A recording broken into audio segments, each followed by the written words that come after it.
Don Quixote by Miguel de Cervantes Saavedra. Volume 2, Chapter 18. Of what happened Don Quixote in the castle or house of the Knight of the Green Gaban, together with other matters out of the common. Full-size Don Quixote found Don Diego de Miranda's house built in village style, with his arms in rough stone over the street door. In the patio was the store-room, and at the entrance the cellar, with plenty of wine jars standing round, which, coming from El Toboso, brought back to his memory his enchanted and transformed Dulcinea, and with a sigh, and not thinking of what he was saying, or in whose presence he was, he exclaimed, "O ye sweet treasures, to my sorrow found! Once sweet and welcome when 'twas heaven's goodwill! O ye Tobosan jars, how ye bring back to my memory the sweet object of my bitter regrets!"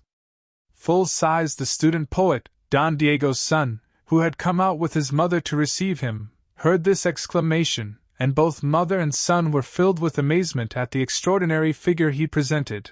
He, however, dismounting from Rocinante, advanced with great politeness to ask permission to kiss the lady's hand, while Don Diego said, "Señora, pray receive with your wonted kindness Señor Don Quixote of La Mancha, whom you see before you, a knight-errant, and the bravest and wisest in the world." The lady, whose name was Dona Cristina, received him with every sign of goodwill and great courtesy, and Don Quixote placed himself at her service with an abundance of well-chosen and polished phrases. Almost the same civilities were exchanged between him and the student, who, listening to Don Quixote, took him to be a sensible, clear-headed person. Here the author describes minutely everything belonging to Don Diego's mansion, putting before us in his picture the whole contents of a rich gentleman farmer's house. But the translator of the history thought it best to pass over these and other details of the same sort in silence, as they are not in harmony with the main purpose of the story, the strong point of which is truth rather than dull digressions. They led Don Quixote into a room, and Sancho removed his armor, leaving him in loose walloon breeches and chamois leather doublet, all stained with the rust of his armor. His collar was a falling one of scholastic cut, without starch or lace, his buskins buff-colored, and his shoes polished. He wore his good sword, which hung in a baldric of sea-wolf skin, for he had suffered for many years, they say, from an ailment of the kidneys, and over all he threw a long cloak of good grey cloth.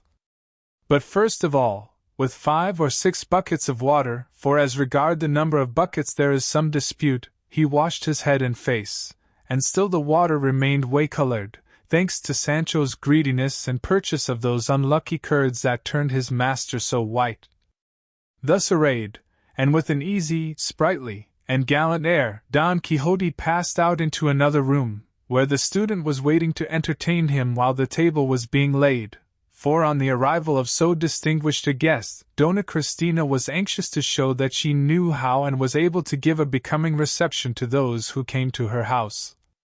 While Don Quixote was taking off his armor, Don Lorenzo, for so Don Diego's son was called, took the opportunity to say to his father, "What are we to make of this gentleman you have brought home to us, sir?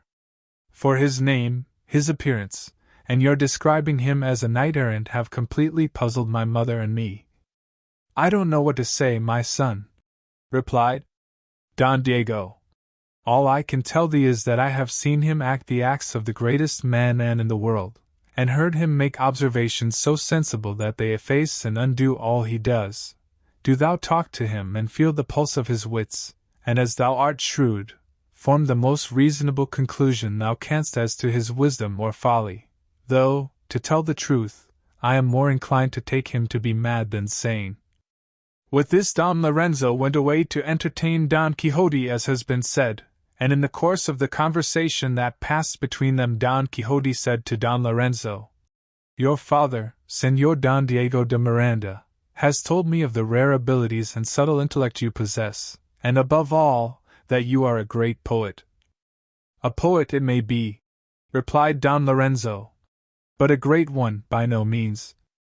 It is true that I am somewhat given to poetry and to reading good poets, but not so much so as to justify the title of great which my father gives me." "I do not dislike that modesty," said Don Quixote, For there is no poet who is not conceited and does not think he is the best poet in the world. There is no rule without an exception, said Don Lorenzo. Here may be some who are poets, and yet do not think they are. Very few, said Don Quixote. But tell me, what verses are those which you have now in hand, and which your father tells me keep you somewhat restless and absorbed? If it be some gloss, I know something about glosses, and I should like to hear them, and if they are for a poetical tournament, contrive to carry off the second prize, for the first always goes by favor or personal standing, the second by simple justice, and so the third comes to be the second, and the first, reckoning in this way, will be third, in the same way as licentiate degrees are conferred at the universities. But, for all that, the title of first is a great distinction. So far, said Don Lorenzo to himself, I should not take you to be a man, but let us go on. So he said to him, Your worship has apparently attended the schools. What sciences have you studied? That of knight-errantry, said Don Quixote, which is as good as that of poetry, and even a finger or two above it. I do not know what science that is, said Don Lorenzo, and until now I have never heard of it. It is a science, said Don Quixote, that comprehends in itself all or most of the sciences in the world, for he who professes it must be a jurist, and must know the rules of justice, distributive and equitable, so as to give to each one what belongs to him, and is due to him. He must be a theologian, so as to be able to give a clear and distinctive reason for the Christian faith he professes, wherever it may be asked of him. He must be a physician, and above all a herbalist, so as in wastes and solitudes to know the herbs that have the property of healing wounds, for a knight-errant must not go looking for someone to cure him at every step. He must be an astronomer, so as to know by the stars how many hours of the night have passed, and what clime and quarter of the world he is in.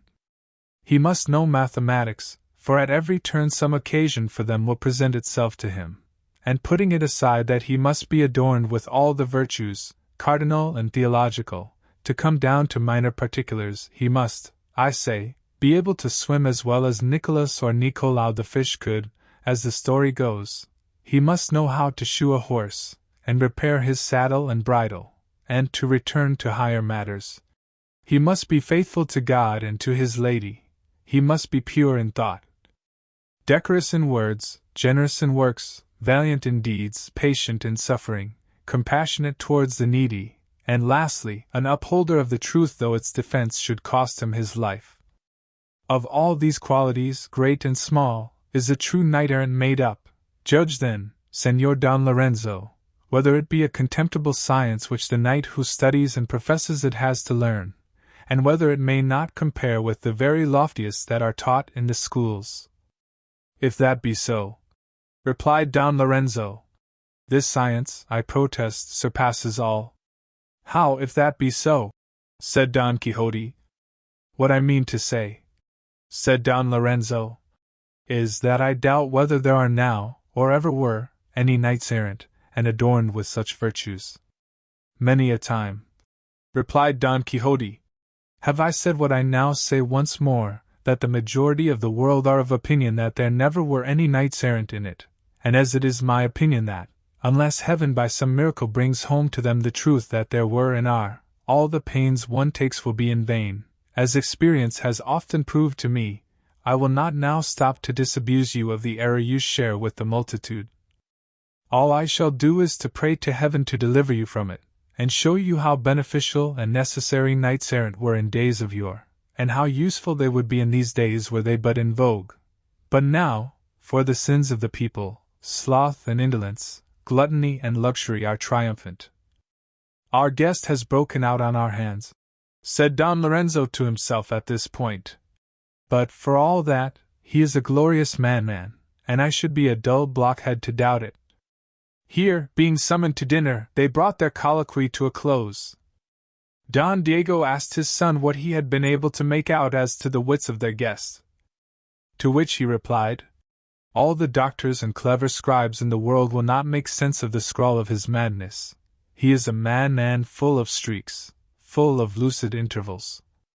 They went in to dinner, and the repast was such as Don Diego said on the road he was in the habit of giving to his guests, neat, plentiful, and tasty. But what pleased Don Quixote most was the marvelous silence that reigned throughout the house, for it was like a Carthusian monastery. When the cloth had been removed, grace said, and their hands washed, Don Quixote pressed Don Lorenzo to repeat to him his verses for the poetical tournament, to which he replied, "Not to be like those poets who, when they are asked to recite their verses, refuse, and when they are not asked for them vomit them up. I will repeat my gloss, for which I do not expect any prize, having composed it merely as an exercise of ingenuity." "A discerning friend of mine," said Don Quixote, "was of opinion that no one ought to waste labor in glossing verses, and the reason he gave was that the gloss can never come up to the text, and that often or most frequently it wanders away from the meaning and purpose aimed at in the gloss lines, and besides that the laws of the gloss were too strict, as they did not allow interrogations, nor said he, nor I say, nor turning verbs into nouns, or altering the construction, not to speak of other restrictions and limitations that fetter gloss writers, as you no doubt know." "Verily, Señor Don Quixote," said Don Lorenzo, "I wish I could catch your worship tripping at a stretch, but I cannot, for you slip through my fingers like an eel." "I don't understand what you say, or mean by slipping," said Don Quixote. "I will explain myself another time," said Don Lorenzo. "For the present pray attend to the gloss verses and the gloss, which run thus: could was become and is for me, then would I ask no more than this, or could, for me, the time that is become the time that is to be.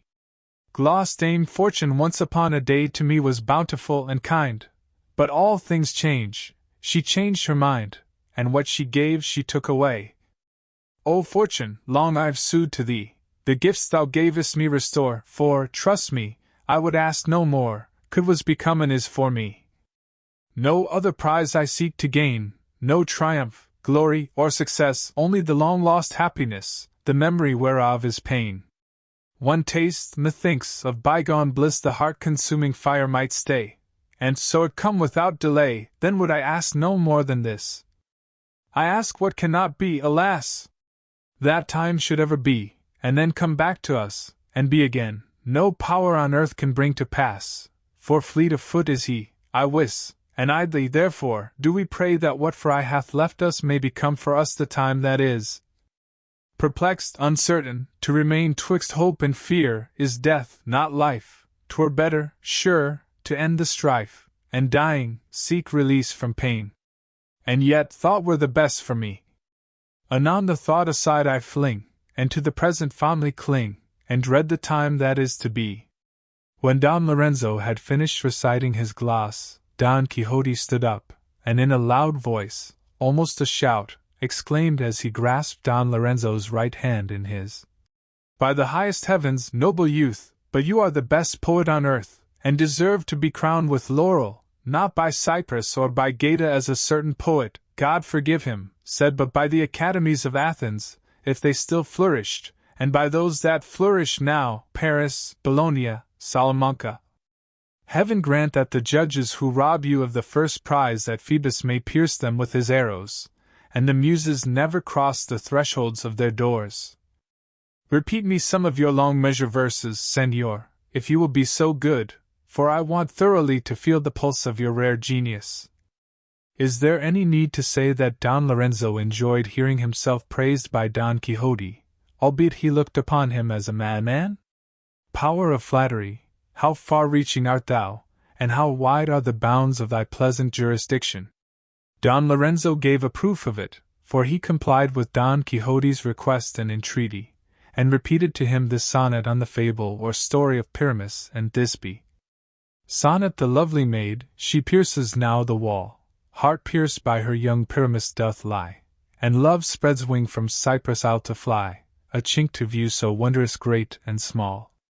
Their silence speaketh, for no voice at all can pass so straight a strait, but love will ply where to all other power 'twere vain to try, for love will find a way whatever befall. Impatient of delay, with reckless pace the rash maid wins the fatal spot where she sinks not in lover's arms but death's embrace. So runs the strange tale, how the lovers twain one sword, one sepulchre, one memory, slays, and entombs, and brings to life again. Blessed be God, said Don Quixote when he had heard Don Lorenzo's sonnet, that among the host there are of irritable poets I have found one consummate one, which, Señor, the art of this sonnet proves to me that you are. For 4 days was Don Quixote most sumptuously entertained in Don Diego's house, at the end of which time he asked his permission to depart, telling him he thanked him for the kindness and hospitality he had received in his house, but that, as it did not become knights-errant to give themselves up for long to idleness and luxury, he was anxious to fulfill the duties of his calling in seeking adventures, of which he was informed there was an abundance in that neighborhood, where he hoped to employ his time until the day came round for the justs at Saragossa, for that was his proper destination, and that, first of all, he meant to enter the cave of Montesinos, of which so many marvelous things were reported all through the country, and at the same time to investigate and explore the origin and true source of the 7 lakes commonly called the Lakes of Ruidera. Don Diego and his son commended his laudable resolution, and bade him furnish himself with all he wanted from their house and belongings, as they would most gladly be of service to him, which, indeed, his personal worth and his honorable profession made incumbent upon them.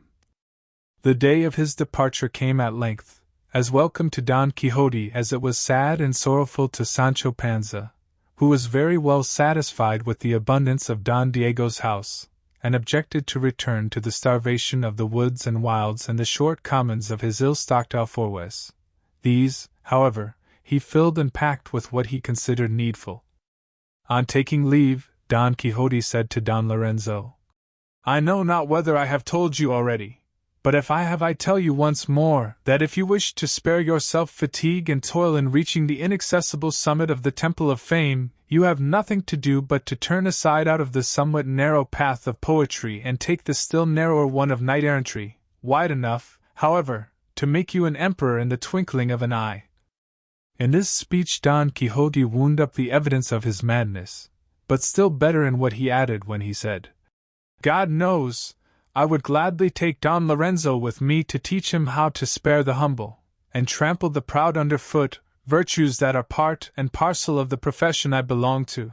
But since his tender age does not allow of it, nor his praiseworthy pursuits permit it, I will simply content myself with impressing it upon your worship that you will become famous as a poet if you are guided by the opinion of others rather than by your own, because no fathers or mothers ever think their own children ill-favored, and this sort of deception prevails still more strongly in the case of the children of the brain. Both father and son were amazed afresh at the strange medley Don Quixote talked, at one moment sense, at another nonsense, and at the pertinacity and persistence he displayed in going through thick and thin in quest of his unlucky adventures, which he made the end and aim of his desires. There was a renewal of offers of service and civilities, and then, with the gracious permission of the lady of the castle, they took their departure, Don Quixote on Rocinante, and Sancho on Dapple,